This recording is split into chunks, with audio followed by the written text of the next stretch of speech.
नमस्कार, आप देख रहे हैं आज तक। आपके साथ मैं हूं अंजना ओम कश्यप। 2020 के जाने का इंतजार हर कोई कर रहा है, लेकिन इसके बीच जाते जाते एक तरफ वैक्सीन की अच्छी खबर आई तो दूसरी तरफ कोरोना के नए स्ट्रेन के यूके में पाए जाने के बाद से लोगों में नए सिरे से खौफ बस गया है। इसी पर हम चर्चा करेंगे। डरने की जरूरत नहीं है, लेकिन क्या है इसके मायने? ये नया स्ट्रेन आखिर क्यों कोरोना का बना है?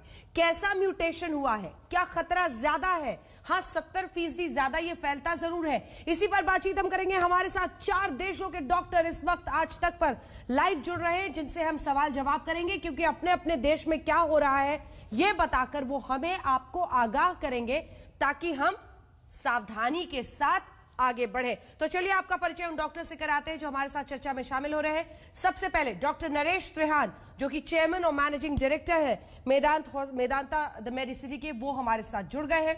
हमारे साथ डॉक्टर विक्रम तलावलीकर, जो कि एसोसिएट स्पेशलिस्ट है university college London hospital NHS trust से। तो ये ब्रिटेन से हमारे साथ जुड़ रहे हैं और ब्रिटेन से डॉक्टर विक्रम तलावलीकर हमें बताएंगे, क्योंकि यहीं पर वो नया स्ट्रेन कोरोना का पाया गया है। क्या है इसके मायने, क्या सावधानी बरतनी है, क्या वैक्सीन कारगर होगा नहीं होगा, ये हम इनसे जानेंगे। अगला डॉक्टर का परिचय आपसे करा दें, डॉक्टर दीपांकर बोस, जो कि कंसल्टेंट एनेस्थेटिस्ट है वॉरविक हॉस्पिटल में, वो हमारे साथ जुड़ रहे हैं। वो भी हमें बताएंगे कि म्यूटेशन क्यों हुआ, क्या वायरस आमतौर पर ऐसे म्यूटेट कर जाते हैं, क्या खतरनाक म्यूटेशन हुआ है, या फिर धीरे धीरे और भी म्यूटेशन हो सकता है। इन सब पर इनसे सवाल जवाब करेंगे। अगले डॉक्टर जो हमारे साथ जुड़ रहे हैं, आपसे परिचय करा दें, डॉक्टर अजय महालका, जो कि साइंटिस्ट है और नीदरलैंड्स यूरोपियन यूनियन से हमारे साथ जुड़ रहे हैं। आपको बता दें, जिन 4 मुल्कों में अभी तक कंफर्म तरीके से ब्रिटेन का ये नया स्ट्रेन पहुंच गया है, उन मुल्कों में से एक नीदरलैंड्स भी है। तो ये क्या हमें वहां से बताएंगे, इस पर हमारी नजर रहेगी। और अब आपका परिचय करा दे, सीधे अमेरिका से हमारे साथ मिनियापोलिस से जुड़ रहे हैं doctor Aseem Ansari. Doctor Aseem Ansari head है केमिकल बायोलॉजी के और Saint Jude's hospital Minneapolis USA में ये काम करते हैं। डॉक्टर अंसारी, बहुत स्वागत आपका आज तक पर। एक पूरा पैनल हमारे साथ है, डॉक्टर नरेश त्रिहान से लेकर doctor Dipankar Bose, doctor Vikram Talwalkar, doctor Ajay Mahalka, जिनके साथ हम शुरुआत करेंगे। लेकिन सबसे पहले मैं यूके जाकर वहां से शुरुआत करना चाहती हूं, क्योंकि डॉक्टर विक्रम तलावलीकर, हमें यह बताइए कितना डरे इस नए वायरस से। और अभी तक जो जानकारी आई है, लगभग 20 लोग जो ब्रिटेन से इंडिया आए थे वो कोरोना पॉजिटिव तो टेस्ट में पाए गए हैं, लेकिन माना जा रहा है कि आशंका यह है कि आधे लोगों में नया वाला स्ट्रेन हो सकता है। लेकिन जो पहला सवाल मैं आपसे पूछ रही हूं, कोरोना का ये नया स्ट्रेन कितना खतरनाक है? क्या ये पहले वाले कोरोना से ज्यादा घातक है? डॉक्टर विक्रम। हाँ, धन्यवाद अंजना जी। डरना नहीं चाहिए, पैनिक नहीं करना चाहिए, क्योंकि जरूर ये है कि ये जो नया स्ट्रेन है जो पहले सितंबर में देखा गया और जब ब्रिटेन में ज्यादा से ज्यादा इन्फेक्शंस कर रहा है, ये 70% ज्यादा ट्रांसमिट होता है। पर इसके जो सिम्टम्स होते हैं, कोर्स ऑफ इलनेस जो है, जैसे ये बीमारी हो जाती है किसी को और जैसे बढ़ती है, इसमें ज्यादा खतरनाक ऐसी चीज नहीं पाई गई है कि सिम्टम्स वही रहेंगे। जो तकलीफ होगी, जो सांस लेने में तकलीफ होगी, जो बुखार होगा, जो सिम्टम्स होंगे, वो वैसे ही तरह के पाए जा रहे हैं जैसे पहले की स्ट्रेन्स में थे। तो ज्यादा मरने की आशंका, नहीं तो सीरियस इलनेस या बहुत ज्यादा बीमार होने की आशंका इसमें नहीं है। इसीलिए ट्रांसमिशन ज्यादा होगा, प्रेशर ज्यादा आएगा हेल्थ सिस्टम पे अगर कंट्रोल नहीं कर सकते हैं तो। सो पब्लिक हेल्थ के लिए थोड़ा सा वार्निंग सिग्नल है, पर प्रिकॉशन लेंगे, टेस्टिंग करेंगे, ट्रेसिंग करेंगे तो ज्यादा खतरनाक वायरस नहीं है जी। मैं डॉक्टर असीम अंसारी आपसे एक सवाल लेती हूं, जिसके बाद मैं डॉक्टर नरेश त्रिहान आपके पास आऊंगी। यही सवाल है और इसी में मैं अगला सवाल भी आपसे जोड़ देना चाहती हूं। डॉक्टर अंसारी, हर कोई ये जानना चाहता है कि क्या इस नए वायरस से फेटलिटी रेट पर भी असर होगा? क्या ये स्ट्रेन ज्यादा खतरनाक है? और इसी के साथ ये भी बताएं कि क्या इसके लक्षण में जो सिम्टम्स दिखते हैं उसमें कुछ फर्क है या बिल्कुल सिमिलर है? क्या कोई व्यक्ति जिसे कोविड हुआ है वो खुद से जान सकता है टेस्ट के बिना कि ये लक्षण अलग है? इस पूरी जानकारी को आप बताएं डॉक्टर अंसारी। जहां तक पता है, तक लगता नहीं कि इससे कोई लक्षण अलग होंगे, ज्यादा होंगे, बुरे होंगे। मगर ये जरूर है कि ये जो नई वेरिएंट है, जो नई भेष बदल के जो वायरस आई है, ये औरों को ज्यादा आसानी से इन्फेक्ट करती है, यानी कि आपको ये बीमारी आसानी से लगती है। मगर जो दवाइयां बना जा रही हैं, वैक्सीन बनाए जा रहे हैं, ये इस वेरिएंट पे भी चलेंगे। ये जो भेष बदल के आई है वायरस, इस पे भी ये दवाइयां चलेंगी, और जो लक्षण है ये बिल्कुल नहीं बदलने वाले, जहां तक अब तक नजर आ रहा है। ये इस तरह पाई गई इंग्लैंड में, साउथ लंदन से ब्रिस्टल तक, कि लोगों को बीमारियां बढ़ती चली जा रही थी उस इलाके में, मगर सारे मास्क लगाना, घर में रहना, इन चीजों के बावजूद लोग, बीमारियां जो थी परसेंटेज 70% बढ़ गई। अब वो समझ नहीं आ रहा था कि क्यों बढ़ गई, मगर लक्षण ज्यादा बुरे नहीं थे, और जो वैक्सीन बनाई जा रही है वो बिल्कुल चलेंगी, जहां तक हमें नजर आ रहा है। अब तक जो यहाँ पे काम चल रहा है उससे तो यही ख्याल है कि जो बदलाव आया वायरस में, जैसे समझिए कि ये रही वायरस है, नहीं कोरोना वायरस इस तरह की है। अब जो पहली वायरस थी उसमें आपको ये नजर आ रहा था, समझिए ये रंग नजर आ रहा था, जी दिखाएं सर। है। अब ये सोचें कि अगर जैसे ये वायरस है, पिंक नजर आ रहा है, पहले हमारी जो दवाइयां बनाई गई थी वो इनके खिलाफ बनाई गई थी, जो पिंक चीजें हैं। अब जो वायरस बदल के आई है तो अब आपको ये नजर आ रहा है, मगर जो दवाई बनाई गई है वो दोनों को पहचान पा रही है। तो ये ख्याल ये है कि लक्षण नहीं बदलेंगे, बीमारी बुरी नहीं होगी, मगर आसानी से ट्रांसफर होगी, यानी कि लोगों को आसानी से बीमारी होगी। अब इसके ये पलट ये है कि अगर ज्यादा लोगों को ये बीमारी लगे तो मॉर्टेलिटी, यानी कि मरने के चांसेस ज्यादा हैं। तो ये एक बड़ी परेशानी की बात है। तो जो भी सेफगार्ड्स लगाए गए कि आप मास्क पहने, आप घर में रहें और उससे जरा सा डिस्टेंस रखें, ये अगर आप पाबंदी से फॉलो करेंगे तो उसका यही बेनिफिट होगा जो पहली बीमारी से था।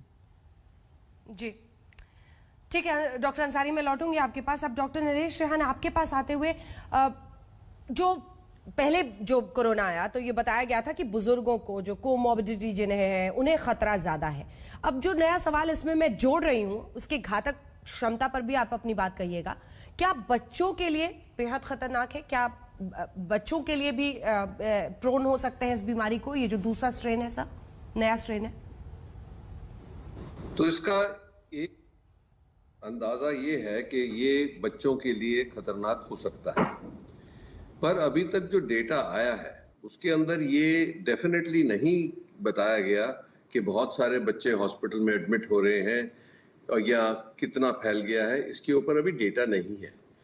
पर ये जरूर बात है कि इस वायरस को देखेंगे, अगर जो इसका क्यों भयंकर इसलिए बन गया कि एज इट इज आपने देखा कि जो पहला इसका म्यूटेशन था उसने कितने सारे लोग दुनिया में तकलीफ में आ गए।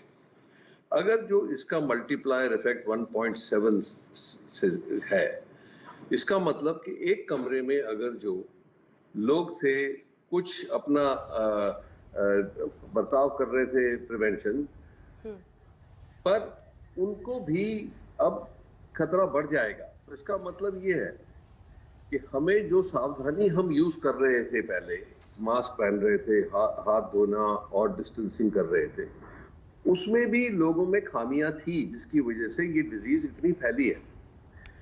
अगर जो हम वो भी ना करें और उससे ज्यादा करने की जरूरत है आज हमें, कि डबल हमें अब सेफ्टी करनी पड़ेगी। मतलब कि आप कोई भी लिबर्टी मत लें। पहले तो ये जी हम 2 मिनट के लिए बाहर गए थे, मिलके आ गए, मास्क नहीं पहना, डिस्टेंस 3 फुट था, 6 फुट नहीं था, ये सब बातें जो हैं ये अब खतरनाक हो गई हैं। इसका मतलब ये है बाहर फंक्शन में जाना, जहाँ लोग इकट्ठे हुए वहां जाना, बाजार में अनप्रोटेक्टेड जाना, ये सब चीजों की जो अहमियत है वो और भी ज्यादा हो गई है। इसको हमें समझना इसलिए है कि ये डेंजरस है इस बात से कि ये इजीली स्प्रेड हो सकता है, और कहते हैं कि इसकी entry into the cells is easier. इसका मतलब प्रोटीन ने म्यूटेट किया तो उसकी एबिलिटी जो है इन्फेक्ट करने की बढ़ गई। जो लोग वैसे बच जाते थे, एक्सपोजर होता भी था बच जाते से, उनको भी अब खतरा हो गया है।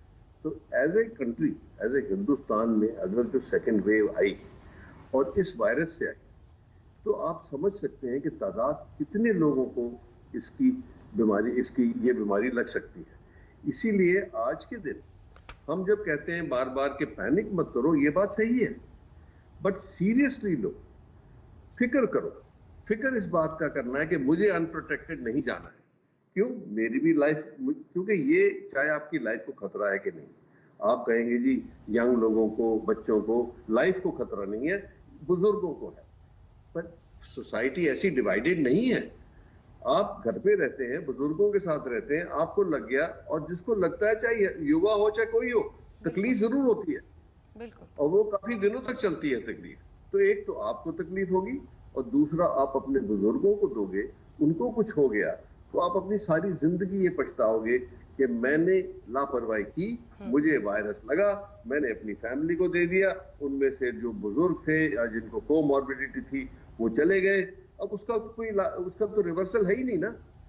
तो इसीलिए मेरा ये कहना है कि इस वायरस को और भी तीखी नजर से हमें देखना चाहिए जी, और भी हमें सीरियस होना चाहिए। और हमें कई बातें हुई हैं कि ये मोर डेंजरस है, इतना तो पता लग गया कि स्प्रेड इजीली होता है, उसके जो एंड इफेक्ट होंगे कि लोगों को ज्यादा तकलीफ होगी कि नहीं, अब ये देखा नहीं गया है साउथ ईस्ट इंग्लैंड में, बट अब हिंदुस्तान में भी आ गया है, क्योंकि कितने लोग आए हैं। अब ये तो हमें बिल्कुल बहुत चौकन्ना रहना है, ट्रैकिंग करनी है सबको। अगर आइसोलेट कर सकते हैं तो हो सकता है इसका बुरा इफेक्ट हिंदुस्तान में इतना बुरा ना फैले जी। हालांकि अब से फ्लाइट्स कैंसिल हो गई हैं 31 दिसंबर तक यूके से, लेकिन अब आपका परिचय मैं ऐसे मेहमान से करा रही हूं जो हमारे साथ जुड़ रहे हैं इस वक्त, डॉक्टर शेखर मांदे। ये डीजी हैं CSIR के और सेक्रेटरी हैं DSIR के। डॉक्टर शेखर मांदे, आपके पास भी वही सवाल लेकर, जिस पर जल्दी से एक इंसाइट अगर आप दें, इस नए कोरोना वायरस को लेकर हम किस तरह से सतर्क हैं, कितना घातक ये हो सकता है, जो लोगों के मन में पहला सवाल है। इसकी 70% ज्यादा ये लोगों को होता है, ये स्प्रेडिंग रेट तो हम बता ही रहे हैं बार बार। एक सवाल इसमें जोड़ रही हूं, क्या जिन्हें कोरोना पहले हो चुका है, क्या वो भी नए स्ट्रेन से संक्रमित हो सकते हैं? क्या हमारे पास इस पर कोई जानकारी है डॉक्टर मांदे?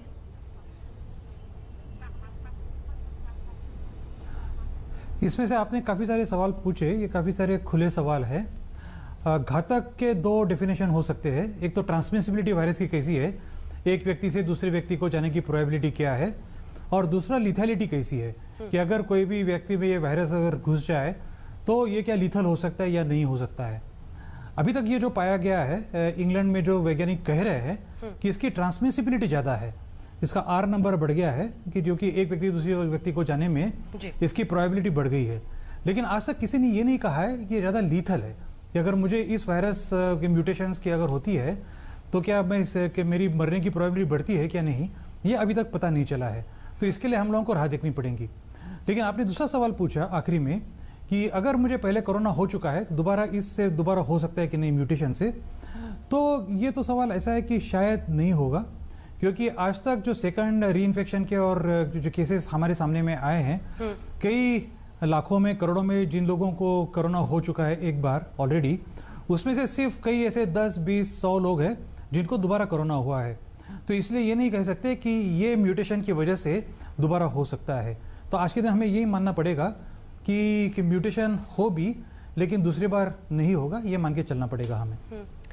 सीधा आपको लिए चलते हैं, डॉक्टर दीपांकर बोस हमारे साथ जुड़े हुए हैं वॉरविक हॉस्पिटल से। डॉक्टर दीपांकर बोस, एक सवाल मैं इसमें जोड़ रही हूं मैं, क्योंकि तमाम डॉक्टर्स इस पर जानकारी दे रहे हैं कि अभी जितनी इंफॉर्मेशन है, सवाल यह है कि कोरोना के नए स्ट्रेन से बचने के लिए यूके और दूसरे देशों ने क्या कदम उठाए हैं? क्योंकि एक तो हमने सुन लिया है, हमने भी किया है इंडिया में, फ्लाइट्स को हम कैंसिल कर रहे हैं, लेकिन कोई और तरीका है? क्योंकि स्प्रेडिंग रेट 70% ज्यादा होना, तो फिर हमें और कितना सतर्क होना पड़ेगा, कई गुना। नमस्कार। देखिए, ये वायरस एक एडिशनल वायरस की तरह से तो नहीं आया है, ये उसी में से इवॉल्व हुआ है। सो जो प्रोटेक्शन जो कंट्री एज ए गवर्नमेंट ले रही थी वो एडिक्वेट तो लग रहा था, पर जब वो फर्स्ट वेव के बाद, फर्स्ट लॉकडाउन के बाद जब उन्होंने थोड़ा रिलीज किया, तो उसके बाद स्प्रेडिंग शुरू हो गई। हमको ये देखना पड़ेगा इसकी हिस्ट्री कहां से आ रही है। यूके सबसे ज्यादा टेस्ट करती है अपनी जो सैंपल्स आते हैं उसको सबसे ज्यादा टेस्ट करती है। अबाउट 10% to 20% सैंपल्स को लेके वो दोबारा देखती है उसके अंदर क्या इसका जेनेटिक कंटेंट है। तो इनको ये सैंपल्स मिले 20 और 21 सितंबर में, जिसको उन्होंने एनालाइज किया अक्टूबर में। तो इसका मतलब ये हुआ कि सितंबर के महीने में ये वायरस इवॉल्व कर चुका था, म्यूटेट कर चुका था। तो ये कहां से आई ये वायरस, ये अभी तक हमको नहीं पता, बिकॉज और भी कंट्री से ये वायरस आ सकती है, ओरिजिन कहीं और भी हो सकती है। और ये मतलब यूके में आके, पर ये यूके में आइडेंटिफाई हुआ। आइडेंटिफाई होने के बाद देख लिया, इनको साइंटिस्ट को हर रोज कहीं ना कहीं नए नए वेरिएशन दिख रहे हैं वायरस के, तो उसके लिए वो ज्यादा मतलब स्ट्रेस नहीं होते, क्योंकि ये वायरस बहुत ही म्यूटेबल है, सिंगल स्ट्रैंड वायरस है, एक लेगो की लाइन की तरह। उसमें एक कभी झटका लगा तो एक अमीनो एसिड निकल गया, एक न्यूक्लियोटाइड निकल गई, दूसरा कोई ऐड हो गया, तो वायरस का कैरेक्टर बदल जाता है। सारे डेंजरस नहीं होते, पर ये वाला वायरस, इसका जो जेनेटिक मटेरियल जो था, ये इन्होंने क्लस्टर में देखना शुरू किया, लंदन और साउथ कैंट में, और ये फैलता गया। तभी जाके इनको डर लगना शुरू हुआ कि ये वाला वायरस कहीं फैल ना जाए। I think it was a bit, अगर ये नहीं कह सकते कि लेट है, पर इनको डिसीजन तो लेना पड़ा। अब उन्होंने सब जगह में लॉकडाउन तो नहीं किया है कंप्लीटली, पर घर से निकलना बंद हो गया है। क्रिसमस जो मेन फेस्टिवल है यूके का, उसमें भी आप किसी फैमिली से नहीं मिल सकते, कोई शादी ब्याह सब कुछ बंद कर दिया है। अब देखिए इंडिया में अभी भी शादियां हो रही हैं, लोग 50-50 लोग भी जा रहे हैं। हमने एक भी ऐसा केस नहीं सुना जहां पे शादी में जाके किसी का कोरोना नहीं हुआ हो। यही सब चीजें बंद करनी पड़ेगी। फ्लाइट्स आपने बंद कर दिए यूके के, पर कहीं और जगह से तो आ रही हैं। सोशल गैदरिंग्स पर आप कह रहे हैं रोक लगाना, कम से कम ऐसे मुल्कों में, जो ब्रिटेन ने तो कर ही दिया है, सोचना होगा। अगले 2 सवाल में जोड़कर आपके पास आना चाहती हूं, डॉक्टर असीम अंसारी, और उसके बाद मैं डॉक्टर अजय महल का आपके पास आऊंगी। डॉक्टर असीम अंसारी, अगला सवाल जो हम पूछ रहे हैं, क्या लॉकडाउन के बारे में फिर से सोचना होगा? इसके साथ जो अगला सवाल है उसको भी जोड़ेंगे। क्या लॉकडाउन के बारे में फिर से सोचना होगा मुल्कों को, या फिर इससे लड़ना होगा? यानी मैं पूछना ये चाह रही हूं आपसे कि क्या वापस, क्योंकि हिंदुस्तान ने तो बड़े पैमाने पर शुरू में ही लॉकडाउन किया था, क्या लॉकडाउन करने की बजाय इस बार इस वायरस को कन्फ्रंट करना जरूरी है, या फिर लॉकडाउन, मतलब कन्फ्रंट का मतलब मेरा ये नहीं है मास्क तो हमेशा पहने, सोशल डिस्टेंसिंग रखें, लेकिन कंप्लीट लॉकडाउन की जरूरत आप देखते हैं? और साथ ही जो दूसरा सवाल इस पे मैं जोड़ रही हूं वो ये है कि क्या मौजूदा वैक्सीन, क्योंकि सर खुश हो कि नहीं हो ये बता दीजिए जरा, लोग बड़े खुश हो रहे थे कि वैक्सीन आ रही है, अब ये वैक्सीन इस वायरस स्ट्रेन पर भी कारगर होगी या नहीं? दोनों सवाल डॉक्टर अंसारी। दूसरा सवाल मैं पहले जवाब इसका दे दूं कि जो अब तक नजर आ रहा है, जो भी चेंजेस आई हैं, जैसे बता रहे थे बहुत साहब, इस पे वैक्सीन चलनी चाहिए। जो वैक्सीन बन रही है, एस्ट्राजेनेका की भी जो है, मॉडर्ना की, फाइजर की, जॉनसन भी जो बन रही है, और इंडिया में जो बना रहे हैं आप लोग, कोविशील्ड, कोवीवैक्स, ये सारी चलनी चाहिए। क्योंकि जो बदलावे आए हैं, जो मैं आपको बता रहा था ना पिक्चर दिखा के, कि अब देखिए ये पिंक के हिसाब आपने बनाई है, मगर जो शेप पहचान रही है एंटीबॉडी, वो ये शेप भी पहचान लेगी, येलो शेप भी पहचान लेगी। तो वायरस चलनी चाहिए, जो दवाइयाँ बन रही हैं दे शुड वर्क, मगर जब तक टेस्ट आप ना करें तब तक आप गारंटी से कह नहीं सकते। मगर जो फिजिक्स है उसका, जो बायोकेमिस्ट्री है उसकी, चलनी चाहिए। तो खुश हो जाएं आप कि जो दवाइयाँ आ रही हैं वो चलनी चाहिए। मगर जो दूसरा सवाल आपने पूछा, पहला सवाल जो पूछा था कि जो मास्क हैं, जो सोशल डिस्टेंसिंग है, गैदरिंग्स की, और जितने भी सेफगार्ड्स लगाई गई हैं, वो अब पाबंदी से फॉलो करें। जरूरी है अब, क्योंकि ज्यादा ट्रांसमिट होती है वायरस, आसानी से ट्रांसमिट होती है। बोस साहब ने एक कमेंट किया और शेखर मांडे साहब ने एक कमेंट किया, दोनों आप इसको आप कंसिडर करें। आप नंबर 1, ये वायरसेस में जो चेंजेस आ रही हैं, ये इंग्लैंड ने पहचानी। इसका मतलब ये नहीं कि सिर्फ वहीं पे हुई है, जगह जगह, साउथ अफ्रीका में, इंडिया में भी। इंडिया में 1 करोड़ लोगों को ये वायरस हुआ है, तो वहां पे वायरस जो है भेष बदल के, ढंग बदल के अपने आप को प्रेजेंट करता है, क्योंकि वो भी चाह रहा है किसी तरह से रास्ता ढूंढने की, किस तरह बीमार करें लोगों को। तो बदल रही है वायरस, इवॉल्व हो रही है वायरस हर जगह। अब जो बोस साहब ने कहा कि कैंट में उन्होंने चेक किया, 14,000 लोगों को चेक किया तो जाके नजर आया, वजह इसकी ये थी कि उनको नजर आया कि बीमारियां बढ़ती चली जा रही हैं। तो ये पॉइंट शेखर मांडे के पॉइंट पे आता है, डॉक्टर मांडे के पॉइंट पे, कि ये नहीं है कि ये वायरस ज्यादा, मगर मुसीबत ये है, बच्चों को जरूर बीमार करती है लग रहा है, मुसीबत ये है कि ज्यादा लोगों को बीमार करती है। तो प्रोबेबिलिटी, जो नंबर, परसेंटेज आप कहें, 1% डेथ रेट है, 1.2%। इंडिया में सबसे कम डेथ रेट इंडिया में नजर आ रहा है, चाइना के अलावा। तो अगर आप कहें कि 100 लोगों को होनी थी ये वायरस, अब 1700 लोगों को हो गई है, 170 लोगों को हो गई है, अब उसका 1% 170 का बढ़ गया है, तो ज्यादा लोगों का इसमें डेथ प्रोबेबिलिटी बढ़ गई है। तो ये है डेंजर। तो पाबंदी लगाना बहुत जरूरी हो गया है। लॉकडाउन अगर आप कर सकें बिना एक्स्ट्रा प्रॉब्लम की जो होती है लॉकडाउन की, अगर उसके बिना कर सके तो बेस्ट है। मगर जगह जगह जहां हॉटस्पॉट्स हैं, सुपर स्प्रेडर्स हैं, वहां पे शायद जरूरत हो लॉकडाउन की थोड़े दिनों के लिए, 2 हफ्ते 3 हफ्तों के लिए शायद। ठीक है, एक ब्रेक के लिए सर मुझे रुकना पड़ रहा है। डॉक्टर अजय महालका, इन्हीं सवालों के साथ मैं फौरन ब्रेक के बाद आपके पास आऊंगी, क्योंकि वैक्सीन को लेकर लोगों के मन में बहुत सारे सवाल है और वो बस ये उम्मीद लगाए बैठे हैं कि यही वाली वैक्सीन अगर चल जाए तो शायद आने वाले दिनों में तस्वीर बदले। हालांकि ये डॉक्टर्स बार बार कह रहे हैं, 4 देशों के डॉक्टर हमारे साथ हैं, हर कोई यही कह रहा है, मास्क के बिना कोई ना निकले घर से, और दूसरा सोशल डिस्टेंसिंग, हाथ की सफाई। और यही हम भी बार बार कह रहे हैं, क्योंकि इस बीमारी को भगाने का यही तरीका है, यही वो सोशल वैक्सीन है जो हमें से फिलहाल। तो स्पेशल रिपोर्ट में आज कितना खतरनाक नया कोरोना, इस पर हम चर्चा कर रहे हैं। वैक्सीन कारगर होगी या नहीं, डॉक्टर्स हमें बता रहे हैं। आपने सुना डॉक्टर असीम अंसारी को, हमें कह रहे थे कि ये कारगर होगा। आइए अब आपको सीधे लिए चलते हैं। डॉक्टर अजय महालका हमारे साथ, साइंटिस्ट, नीदरलैंड से जुड़े हैं। डेनमार्क, नीदरलैंड्स, इटली, उन मुल्कों में शामिल है डॉक्टर साहब जहां पर ये नया कोरोना वायरस का स्ट्रेन यूके से पहुंच गया है। पहले तो बताइए वहां पर क्या एहतियाती कदम उठाए जा रहे हैं, और फिर वही सवाल, ये वैक्सीन कारगर होगा, उस पर भी होगा। सबसे पहले मैं ये बताना चाहूँगा कि पूरे यूरोप में फर्स्ट लॉकडाउन के बाद काफ़ी ढील दी गई, जैसे फ्रांस, नीदरलैंड, डेनमार्क, सारी जगहों पर, क्योंकि इकोनॉमी एंड सारी चीज़ें बैक ट्रैक लानी थी। अभी ये देखा गया कि जो पॉपुलेशन है, almost 2 to 3% people are infected there. Now हम लोग जब अभी ये बात कर रहे हैं न्यू स्ट्रेन की, ये स्ट्रेन नीदरलैंड में जहां मैं हूँ, वहाँ ये सितंबर में 1 पेशेंट को देखा गया था, डेनमार्क में 2 लोगों को, और चीज़ें इवॉल्व हो रही हैं जैसे जैसे ब्रिटेन से ये न्यूज़ आई, क्योंकि ब्रिटेन के पास जीनोमिक एनालिसिस की एक्सटेंसिव स्टडी करते हैं वो। हमने कभी जीनोमिक स्टडीज पेशेंट वाइज नहीं की, तो इसके कारण थोड़ा डिले हुआ। लेकिन एक चीज़ मैं ये बोलना चाहता हूँ, जो डॉक्टर शेखर, डॉक्टर असीम ने कहा कि अभी तक हमें ये नहीं पता है कि ट्रांसफेक्टिविटी वर्सेस सिविरिटी, जैसे अगर ये बढ़ रही है तो क्या इसी तरह से जो सिम्टम हैं काफ़ी सीवियर होंगे बुजुर्गों में, बच्चों में, या और किसी में भी, ये अभी तक हमें नहीं पता है।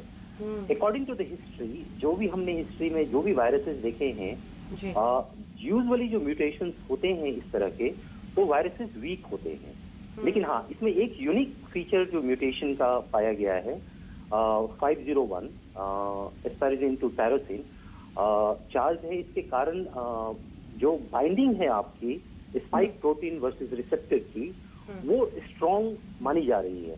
लेकिन क्या स्ट्रॉन्ग होने से एंट्री पॉसिबल है या नहीं है, ये क्वेश्चन है। दूसरी एक चीज जो सेकंड क्वेश्चन आपने मुझसे पूछा, वैक्सीन। तो वैक्सीन जो भी बनती हैं, हम अपने इम्यून सिस्टम को इस तरह से तैयार करते हैं कि वो सारे, क्योंकि हम टारगेट कर रहे हैं स्पाइक प्रोटीन को, जो अपने रिसेप्टर पर बाइंड करके वो फर्स्ट एंट्री पॉइंट है ह्यूमन सेल में, हम सारे स्पाइक प्रोटीन के अगेंस्ट एंटीबॉडीज तैयार करने की कोशिश करते हैं।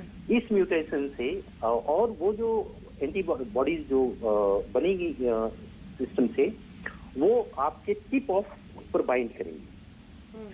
अब बात ये आती है कि अगर एंटीबॉडीज बन रही हैं थ्रू द इम्यून वैक्सीन से, तो वो स्पाइक प्रोटीन की बाइंडिंग के बाद वो एंट्री बंद हो जानी चाहिए, और ऐसा ही हम मान के चलते हैं, म्यूटेशन हो या नहीं हो। बात आती है इंडिया की, आपने क्योंकि हम लोग इंडिया में ये डिस्कशन कर रहे हैं as compare to the Europe versus India. मैं एक डेटा आपको देना चाहता हूँ जो 3 महीने पहले आया था। यूरोप में ही, यूरोप में same reason, same places, same उम्र और सेम इंफेक्टिविटी के कुछ ग्रुप के लोगों को लिया गया। इंडियन पॉपुलेशन जो माइग्रेट किए 70s 80s में, अब वो बुजुर्ग हैं, उनकी डेथ रेट 20 टाइम लेस थी कंपेयर टू यूरोपियन। और वो डेटा हम यहाँ भी देख रहे हैं। वहां पर आपने एक्सपेरिमेंटल स्टडी का जिक्र किया, लेकिन हिंदुस्तान में हम देख रहे हैं, और अभी भी जो केस लोड इंडिया में है डॉक्टर मांदे, अगर मैं सही हूँ, लगभग 3 लाख है जो हम देख रहे हैं। मोर्टालिटी रेट बहुत कम है, ये हम लोगों के लिए बहुत अच्छी बात हुई। लेकिन डॉक्टर असीम अंसारी, मैं आऊंगी आपके पास ये जानने के लिए कि जो बाइडेन, आपके नवनिर्वाचित प्रेसिडेंट, ने तो वहां पे वैक्सीनेशन ले लिया है, लेकिन उससे पहले डॉक्टर नरेश त्रेहान आपसे, डॉक्टर मांदे, उन सबसे पूछ के फिर मैं आपके पास आऊंगी। डॉक्टर त्रेहान, अगला सवाल जो हम पूछ रहे हैं वो ये है कि क्या कोरोना के नए स्ट्रेन पर भी मौजूदा वैक्सीन असरदार होगी, और पूरे विश्व में जो लोग वैक्सीन से डर रहे हैं, बड़ा सवाल ये है, अगला सवाल दिखाएं, जो लोग वैक्सीन से डर रहे हैं वो डर कितना जायज है? हमें भी एज जर्नलिस्ट और एज एंकर्स जब हम लाइव चैट करते हैं, बहुत सारे लोग अलग अलग सवाल पूछते हैं डॉक्टर त्रेहान। कोई कहता है इनफर्टिलिटी तो नहीं हो जाएगी, कोई कहता है किसी और बीमारी का जिक्र करता है, एक से एक लोगों के मन में, और शायद बहुत सारी अफवाहें भी फैल गई हैं। इस पर पुटिंग द रिकॉर्ड स्ट्रेट क्या कहेंगे आप डॉक्टर त्रेहान? तो इस पे 2 चीजें आपने पूछी, एक कि ये जो नया म्यूटेशन आया है उसके अगेंस्ट ये इफेक्टिव होगी कि नहीं।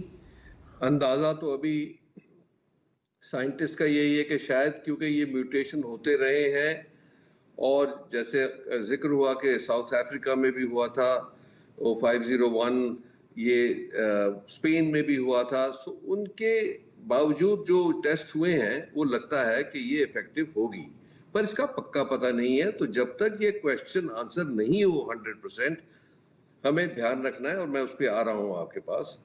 दूसरा जो आपने बहुत अच्छा क्वेश्चन पूछा कि ये इससे डर लगना चाहिए कि कैसे इससे डील किया जाए कि वैक्सीन आ गई है, इसको लगवाएं कि ना लगवाएं और कब लगवाएं।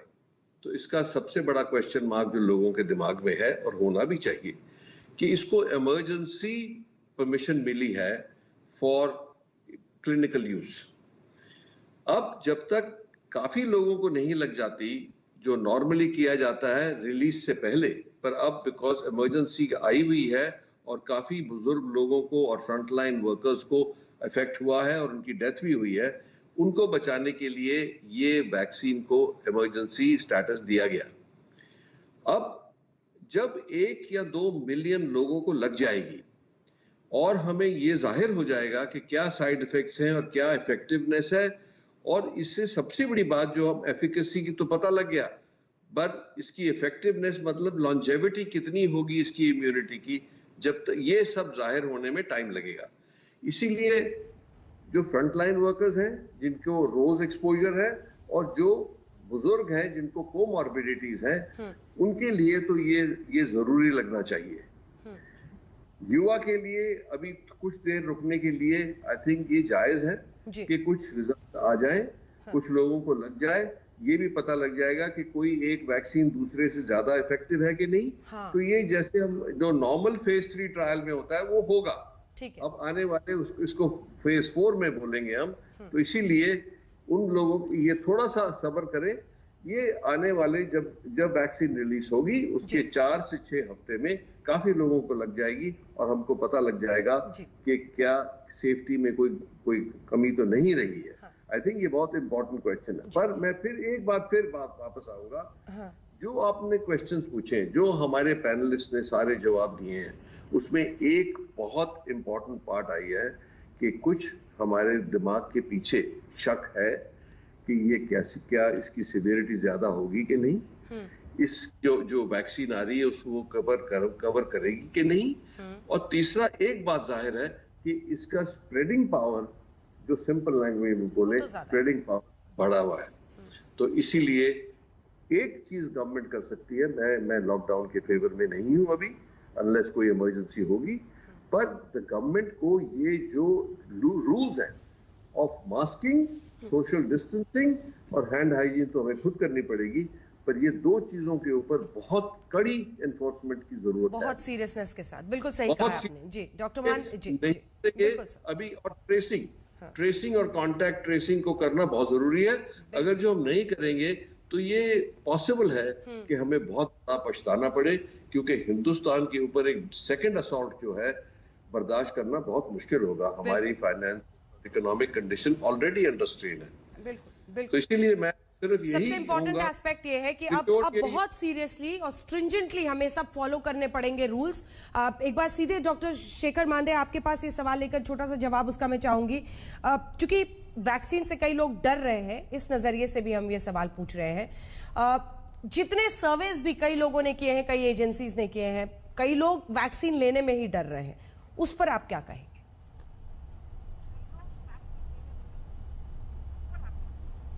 एक्चुअली डॉक्टर त्रेया ने बहुत सही कहा कि वैक्सीन देने से डरने की कोई ज़रूरत नहीं है फ़िलहाल, क्योंकि ऐसी बात है कि जो कि ये वैक्सीन का ट्रायल जो हुआ है वो करीबन 30-40 हज़ार लोगों पे हुआ है।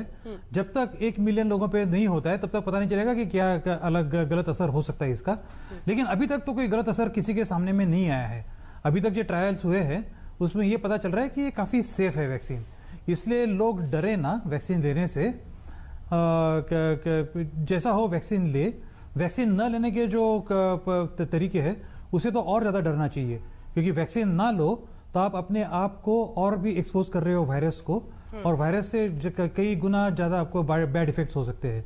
इसलिए वैक्सीन लेना ज़्यादा बेहतर रहेगा, वैक्सीन न लेना ज़्यादा खतरेदायक हो सकता है। जी डॉक्टर अंसारी, आखिरी सवाल जो है इसमें मैं जोड़कर आपसे पूछना चाहती हूँ। एक तो यही जो डर है लोगों के मन में, और मुझे लगता है कि अमेरिका से लेकर इंडिया इंसान वही है, तो कई लोगों के मन में शंकाएं हैं। तभी हम देख रहे हैं राष्ट्रपति से लेकर बड़े बड़े जो नेता है, राष्ट्राध्यक्ष हैं, वो वैक्सीनेशन लेकर पब्लिकली कह रहे हैं कि डरने की जरूरत नहीं है। तो उस डर का क्या जवाब है? दूसरा जो सवाल हम पूछ रहे हैं वो ये है कि बच्चों में क्या ट्रायल्स इसके हुए हैं, क्या बच्चों तक भी वैक्सीनेशन की बात आएगी? और तीसरा हिस्सा जो इस सवाल का है कि वैक्सीनेशन के बाद क्या क्या करने के लिए प्रिकॉशंस क्या क्या बताई जा रही हैं, क्या कुछ साइड इफेक्ट्स का डर है, इस पर क्या बताएं डॉक्टर अंसारी? मैं फिर से शुरू करता हूं इस बात से कि सबसे जरूरी अहम बात यह है कि वैक्सीन से डरना चाहिए या नहीं। जो वैक्सीन नई बनी है मॉडर्ना की और फाइजर की, ये नहीं है, इस पर ज्यादा रिसर्च नहीं हुई है, मगर जो बेसिक है, साइंटिफिक बेसिस है इसकी, उससे तो आप ये यकीन कर लें कि इससे डरने की कोई जरूरत नहीं है। मगर इंडिया में अलग किस्म की वैक्सीन भी बन रही है। मैंने आपका एक ऐड देखा कोवैक्सीन का, जो भारत बायोटेक बना रही है, वो तो पुराना स्टाइल वैक्सीन है जिसमें आप वायरस को लेके उसको एटेन्यूएट करके दे रहे हैं। तो वो तो ऐसी वैक्सीन है जो हम सब ले चुके हैं, जैसे MMR की, रूबेला की, मम्स की, मीजल्स की जो वैक्सीन है, बिल्कुल वैसी है कि आपने वायरस को लिया, उसको एकदम वीक करके दे दिया, और उसके खिलाफ जो एंटीबॉडीज बनी है, जो आपके जिस्म की वॉर हुई है उसके खिलाफ, वो तो बिल्कुल नॉर्मल टाइप वैक्सीन, वो तो चलनी चाहिए बिल्कुल। और जो अलग किस्म की वैक्सीन जो अपना सीरम इंस्टीट्यूट बना रहा है एस्ट्राजेनेका के साथ, और जो जैनसन यहाँ पे बना रही है, वो भी ऐसी वैक्सीन हैं जो अलग रूप में अलग बीमारियों के लिए इस्तेमाल कर चुके हैं लोग, एडनोवायरस टाइप, रेबीज के लिए, एबोला के लिए कर चुके हैं, तो ये चलनी चाहिए। ये जो नई वैक्सीन है ये दे शुड बी बेटर। तो अलग अलग किस्म की वैक्सीन बन रही है, और जहां तक हमें नजर आ रहा है जो ओल्ड स्टाइल वैक्सीन बन रही है they should be very effective, बहुत चलनी चाहिए। वो जो इंटरमीडिएट टाइप बन रही है वो भी बहुत चलनी चाहिए, टेस्ट कर चुके हैं लोग, उसके कोई साइड इफेक्ट्स इतने नहीं होने चाहिए जहां तक हमें अंदाजा है। जो नई बनी है मॉडर्ना की और फाइजर की, they should be even better, वो तो और भी सेफ होनी चाहिए। मगर सही कह रहे हैं त्रेहान साहब ने, मांडे साहब ने, सब ने, पैनलिस्ट ने यही कहा है कि ये नई वैक्सीन है तो इसको टेस्ट करना है। मगर यहाँ पे जहां तक हमें नजर आ रहा है बिल्कुल डरने की कोई बात नहीं। मैं तो फौरन लाइन से लग जाऊं अगर कल मौका मिले तो बिल्कुल डरने की कोई बात नहीं। आप तो देख ही नहीं हमारे प्रेसिडेंट ने। दूसरी आपने ये पूछा कि लोग शक कर रहे हैं, डर रहे हैं, ये मैं सोचता था कि सिर्फ इंडिया में होता होगा क्योंकि लोग पढ़े लिखे नहीं, सीखा नहीं होगा शायद ये बात, मगर मैं हैरान हूँ इस बात से कि यहाँ पे भी वही शक चल रहे हैं, लोग उसी तरह से परेशान हैं। और अब जरा गौर से देखें तो आपको ये नजर आता है कि पुराने जमाने में, यानी 50, 60, 70 साल पहले जो वैक्सीन दिया करते थे, गलती से लोगों ने ऐसी वैक्सीन दी कि लोगों को बीमारी हो, तो इस वजह से यहाँ पे शक चल रहा है, और उसी बेसिस पर और लोग शक को फैलता चला जा रहा है। और अफवाहें हैं, आप बता रही थी अफवाहें, आपका जो प्रोग्राम है ये बहुत जबरदस्त काम कर रहा है कि लोगों से ये सवाल ओपनली पूछे कि इस वैक्सीन को आपको सेफ समझें, ये वैक्सीन इस्तेमाल करें ना करें। तो अब देख रहे हैं हमारे प्रेसिडेंट से लेके हमारे जो फ्रंट लाइन वर्कर्स हैं, यानी कि वो फ्रंट लाइन, देखें ये एक जरूरी चीज चाहिए इस एक्सपीरियंस से कि जो अस्पताल साफ करते हैं, जो नर्सेज हैं, जो डॉर्मेटरीज में काम करते हैं लोग, उनको एसेंशियल कहा जाता है। हम जैसों को तो एसेंशियल कहती नहीं कि आप आए ना आए कोई फर्क नहीं पड़ता। तो ये एक चीज, फिलोसॉफिकल चीज हमें समझ आ गई है कि एसेंशियल लोगों तक ऊपर से नीचे लेके सबको ये वैक्सीन पहले दी जा रही है, और आपको मौका मिले तो फौरन लें, इससे डरने की कोई बात नहीं। दूसरा आप पूछ रही थी बच्चों पे क्या इसका असर होगा। बच्चों पे लग रहा है कि जो नई वेरिएंट है ये बच्चों पे शायद ज्यादा असर करे, मगर जहां तक हमने देखा, सारे स्टडीज में देख चुका हूँ जो पब्लिक डोमेन में है, बच्चों पे टेस्ट नहीं किए गए। सारे जो टेस्ट हुए हैं वैक्सीन के टेस्ट, जो वैक्सीन चल रहे हैं 18 से लेके ज़्यादा उम्र तक, बुजुर्गों तक, जी। और जो भी नजर आया है अब तक बुजुर्गों पे ज्यादा असर होता है। आपके पास कोमोर्बिडिटी, आपको डायबिटीज, आपको रेस्पिरेटरी बीमारी और ट्यूबरकुलोसिस हो तो आप पे असर इसका ज्यादा होगा। तो सारे टेस्ट उन पे फोकस किया गया है, बुजुर्गों पे ज्यादा, जो ससेप्टेबल लोग हैं जिनको ज्यादा इससे मौत का खतरा हो उन पे टेस्ट किया। बच्चों पे शायद हो, मगर वैक्सीनेशन बच्चों पे मुझे इन द फ्यूचर अगले साल तक तो नजर नहीं आ, इम्पॉसिबल है कि एक तो वैक्सीन डोसेस कम है। अब फ्रंटलाइन लोगों को देंगे, डॉक्टरों को देंगे, पुलिस वालों को देंगे, आप फौजियों को देंगे, उन तक उनको कवर करने के लिए वैक्सीन देंगे। बिल्कुल। और तो डॉक्टर बच्चों को आप नहीं दे पाएंगे। जी बिल्कुल। वक्त की जरा कमी है, जल्दी से डॉक्टर दीपांकर, मुझे पता चला है कि आपने अभी अभी वैक्सीन लिया है, आज लिया है। हाँ। तो अब कितने दिन के बाद सर अगला डोज? अगला डोज है 3 वीक्स के बाद, एग्जैक्टली 3 वीक्स। तो मैं इज ए लाइव एग्जांपल, मैंने आज ही वैक्सीन लिया है। तो जो लोग सुन रहे हैं वो देखें कि मैं अभी भी बैठा हूं, मैं अभी मरा नहीं हूं, बिल्कुल हेल एंड हार्टी हूं, कोई दिक्कत नहीं है। वैक्सीन लेना चाहिए और सबको लेना चाहिए अगर आपको अपॉर्चुनिटी मिले तो। बिल्कुल, so all good and great. जल्दी से डॉक्टर विक्रम, एक कमेंट आपसे, इंग्लैंड कैसे कोप कर रहा है? मतलब देखिए डॉक्टर्स आप लोग हैं तो देख रहे होंगे, किस तरह से इसको लेकर लोगों में डर भी बहुत ज्यादा है। डर तो थोड़ा सा हुआ, ये अनाउंसमेंट हुआ, न्यू स्ट्रेन आ रहा है, ज्यादा ट्रांसमिसिबल है, डर तो लगा। पर अभी तक सिचुएशन अभी कंट्रोल में आ रहा है। जो ट्रांसपोर्ट बंद हुआ था यूके और फ्रांस के बीच में, वो खुल गया है।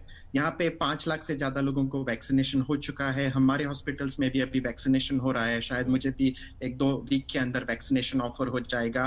और अभी तक तो ये लग रहा है कि वैक्सीन काम कर रहे हैं। तो यहाँ पे अपटेक ऑफ वैक्सीन भी बहुत अच्छा है। तो इसीलिए कंट्रोल में है सिचुएशन।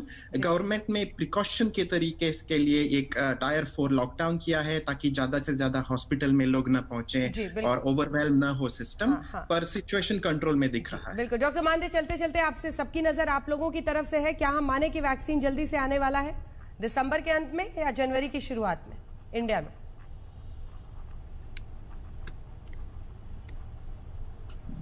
डॉक्टर मानदे, वैक्सीन के टाइमिंग पर आप कुछ जानकारी दे पाएंगे इंडिया के लिए? शायद उन तक आवाज नहीं पहुंच रही है। वक्त हमें इतनी की इजाजत देता है। बहुत बहुत धन्यवाद। जिसे कहते हैं कि इस वक्त सिर्फ एक मुल्क नहीं, पूरे विश्व डॉक्टर्स के भरोसे है। और चाहे वो सेंट जूड्स हॉस्पिटल से डॉक्टर हमारे साथ असीम अंसारी हो, डॉक्टर नरेश त्रेहान जो कि लगातार अपने हॉस्पिटल के जरिए पेशेंट्स के साथ जूझ रहे हैं, डटे हुए हैं, चाहे लंदन से हमारे साथ डॉक्टर्स जुड़े हों, और डॉक्टर अजय महालका हो, डॉक्टर दीपांकर बोस, डॉक्टर विक्रम तलावलीकर और डॉक्टर मानदे। इंसानियत हमेशा आपका शुक्रगुजार रहेगा। आप तमाम डॉक्टर्स का बहुत बहुत धन्यवाद हमारे साथ जुड़े रहने के लिए और अपने अपने मोर्चे पर डटे रहने के लिए। देश दुनिया की बाकी खबरों के लिए आप देखते रहिए आज तक। नमस्कार, मैं हूं अंजना ओम कश्यप। हमें उम्मीद है ये वीडियो आपको पसंद आया होगा। लेटेस्ट खबरों के लिए यूं ही देखते रहिए आज तक, और इस वीडियो के पसंद आने पर लाइक, शेयर एंड सब्सक्राइब करना ना भूलें।